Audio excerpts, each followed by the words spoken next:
Priatelia, historická chvíľa. Vyhosťovanie imigrantov z Európy bude opäť prísnejšie. Aj vďaka nášmu politickému tlaku a hlasom prešla návratová smernica, vďaka ktorej imigranti, ktorí sú tu nelegálne, budú proste musieť odísť.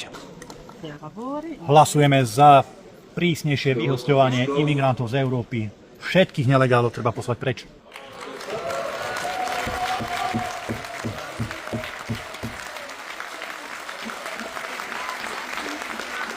Vyťazili sme, imigranti, nelegálni imigranti budú posielaní domov. Progresívci kričia na nás, že hanba nám za to, že sme hlasovali za vyhosťovanie nelegálnych imigrantov. Send them back! Send them back! Send them back!